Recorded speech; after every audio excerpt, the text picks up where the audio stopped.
लोकसभा चुनाव परिणाम आ चुके हैं और लगातार तीसरी बार मोदी सरकार बनने जा रही है। बंगाल में लोकसभा चुनाव के बाद अनेक जगहों पर भाजपा नेताओं तथा कार्यकर्ताओं पर हमले की घटनाएं सामने आई हैं। बुधवार 5 जून रात बाकुंडा के कोतुल नगर में भाजपा समर्थकों के घरों पर हमला किया गया। वहीं कोलकाता के नारकेलडांगा में भाजपा कार्यालय पर बमबारी की गई।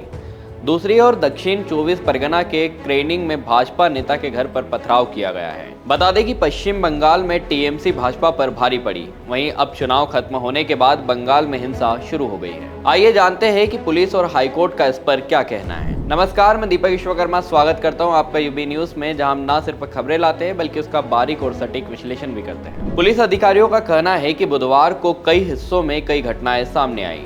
कुछ बिहार में एक भाजपा कार्यकर्ता पर टीएमसी से जुड़े लोगों ने बंदूक से हमला कर दिया।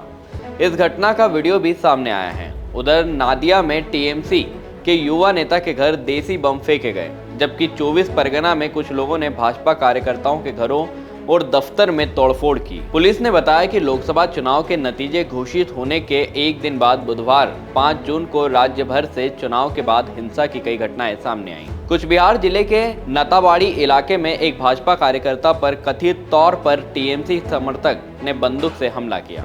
उन्होंने बताया कि कथित घटना के एक वीडियो में स्थानीय निवासियों को टीएमसी कार्यकर्ता का पीछे करते हुए देखा गया था, जो अपनी बंदूक लेकर भाग रहा था। उधर नादिया के शांतिपुर में टीएमसी के एक युवा नेता केशवर पर कथित तौर पर देसी बम फेंके गए, जबकि उत्तर 24 परगना जिले के भाटपारा में कुछ लोगों ने कथित तौर पर भाजपा कार्यकर्ताओं के घरों में तोड़फोड़ की। पुलिस ने बताया कि जिले में एक अलग घटना में मध्यम ग्राम इलाके में 1 दर्जन से ज्यादा घरों और भाजपा के दफ्तर में कुछ लोगों ने कथित तौर पर तोड़फोड़ की। पुलिस के मुताबिक हालात पर काबू पाने के लिए केंद्रीय बल मौके पर पहुंचे हैं। जवानों के निकलते ही आरोपी वापस लौटे और इलाके में तोड़फोड़ की गई। भाजपा ने जहां टीएमसी पर आरोप लगाए तो वहीं सत्तारूढ़ पार्टी ने भी दावा किया है कि यह झड़प भाजपा के भीतर प्रतिद्वंदी गुटों के बीच विवाद के कारण हुई। पुलिस ने बताया कि हावड़ा और दक्षिण 24 परगना जिले के नरेंद्रपुर में भी ऐसी ही घटनाएं सामने आई हैं, जहां भाजपा कार्यकर्ताओं के घरों में कथित तौर पर तोड़फोड़ की गई।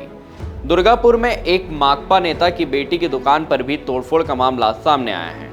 अपने पार्टी कार्यकर्ताओं पर हमलों पर प्रतिक्रिया देते हुए भाजपा ने टीएमसी पर राज्य में आतंक का राज फैलाने का आरोप लगाया। भाजपा प्रवक्ता समीक भट्टाचार्य ने कहा कि चुनाव परिणाम घोषित होने के बाद टीएमसी ने आतंक का राज फैला दिया है। यह 2021 के राज्य विधानसभा चुनाव के बाद हुई हिंसा की पुनरावृत्ति है। हम ममता बनर्जी सरकार से अनुरोध करेंगे कि वह सुनिश्चित करे कि ऐसी घटनाएं अब और न हो। हालांकि इन घटनाओं पर तृणमूल कांग्रेस की ओर से कोई प्रतिक्रियाएं नहीं आई हैं। हाल ही में मतदान खत्म होने के बाद भी ऐसा ही एक मामला बंगाल में सामने आया था, जहां मतदान खत्म होते ही बंगाल के विभिन्न स्थानों पर हिंसा शुरू हो गई। राज्य के नादिया जिले के देवग्राम इलाके में शनिवार रात एक भाजपा कार्यकर्ता की अज्ञात लोगों ने हत्या कर दी। मृतक का नाम हाफिजुल शेख है। बता दें कि वो चांदपुर ग्राम का रहने वाला था। शनिवार रात हाफिजुल चाय की दुकान पर बैठा था। उसी समय मोटरसाइकिलों पर सवार होकर कुछ लोग वहां पहुंचे और हाफिजुल पर काफी नजदीक से गोलियां चलाई। इसके बाद चाकू से भी वार किया गया। स्थानीय भाजपा नेतृत्व ने घटना के पीछे राज्य में सत्ताधारी पार्टी तृणमूल कांग्रेस के गुंडों का हाथ बताया है। दूसरी तरफ तृणमूल ने घटना में हाथ होने से इनकार किया है। वहीं उत्तर 24 परगना जिले के भाटपाड़ा में प्रियांकु पांडे नामक भाजपा नेता के घर के सामने शनिवार देर रात कुछ लोगों ने बमबारी की। प्रियांकु बैरकपुर लोकसभा सीट से भाजपा प्रत्याशी अर्जुन सिंह के चुनाव एजेंट है। दूसरी तरफ इसी जिले के नेहाटी में एक तृणमूल नेता के कार्यालय के सामने बम फेंके गए। कोलकाता उत्तर में रमेश साव नामक भाजपा के बूथ एजेंट को मारा पीटा गया था। वहीं बशीरहाट संसदीय क्षेत्र के संदेशखाली में शनिवार को हुए मतदान के समय से ही माहौल अशांत है। वहां पुलिस व महिलाओं के बीच रविवार को फिर झड़प हुई। महिलाएं बांस, लाठी व पहसूल लेकर सड़कों पर उतर पड़ी। गंभीर हालात को देखते हुए वहां बड़ी संख्या में पुलिस, रैफ व केंद्रीय बलों की तैनाती की गई है। कुछ इलाकों में धारा 144 भी लगाई गई थी। मालूम हो कि संदेशखाली में मतदान के दिन भाजपा कार्यकर्ता की कुछ लोगों ने पिटाई की थी। आरोप तृणमूल पर लगा था। इसके विरोध में भाजपा कार्यकर्ताओं के साथ स्थानीय लोगों ने पथावरोध किया था, जिनमें महिलाएं भी शामिल थी। पुलिस ने जब उन्हें हटाने की कोशिश की थी तो उनमें झड़प हुई थी। इसमें एक पुलिसकर्मी का सिर फट गया था। वहीं पुलिस ने उस मामले में 5 लोगों को गिरफ्तार किया था। रविवार को पुलिस एक और अवरोधकारी को पकड़कर ले जा रही थी।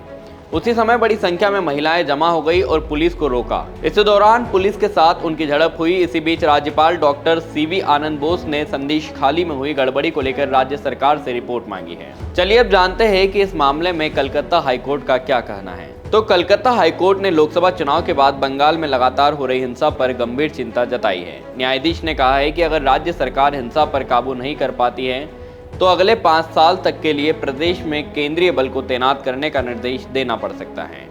कोर्ट ने सवाल उठाया कि बंगाल में ही क्यों चुनाव के बाद भी चुनाव आयोग को केंद्रीय बल को तैनात करने का निर्देश देना पड़ता है। इतना ही नहीं, कोर्ट ने कहा है कि कहीं भी हिंसा होने पर ईमेल के जरिए पुलिस महानिदेशक को इसके बारे में सूचित करना पड़ेगा।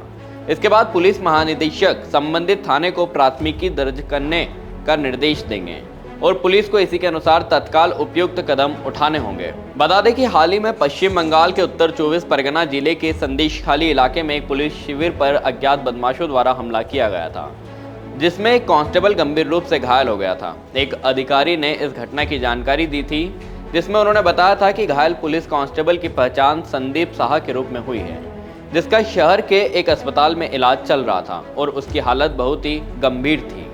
उन्होंने कहा कि इलाके में तृणमूल कांग्रेस के नेताओं के रूप में जाने जाने वाले 3 लोगों को सितालिया पुलिस शिविर में साहा पर हमले में कथित संलिप्तता के लिए गिरफ्तार किया गया था। उन्होंने कहा कि पुलिस ने इस संबंध में संज्ञान लेते हुए मामला दर्ज किया है। अधिकारी ने कहा कि शिविर में मौजूद 2 अन्य पुलिस कर्मियों को भी पीटा गया था। बता दें कि पश्चिम बंगाल में राशन वितरण घोटाले के सिलसिले में निलंबित टीएमसी नेता शाहजहां शेख के आवास पर छापेमारी करने गए प्रवर्तन निदेशालय ईडी के अधिकारियों की एक टीम पर ग्रामीणों द्वारा हमला किए जाने के बाद से संदेशखाली खबरों में है। हाल ही में उत्तर 24 परगना जिले के संदेशखाली में सत्तारूढ़ तृणमूल कांग्रेस के स्थानीय नेताओं के खिलाफ महिलाओं पर यौन अत्याचार और जमीन हड़पने के आरोप लगाए गए थे। तो यह थी आज की हमारी ये खास रिपोर्ट। आपको कैसी लगी अपने विचार हमसे जरूर साझा करें। वीडियो पसंद आए तो इसे लाइक करें, शेयर करें और हमारे चैनल को सब्सक्राइब करना न भूलें। यूबी न्यूज़ आपके लिए लाता रहेगा देश विदेश से जुड़ी ऐसी तमाम बड़ी खबरें। तब तक के लिए धन्यवाद।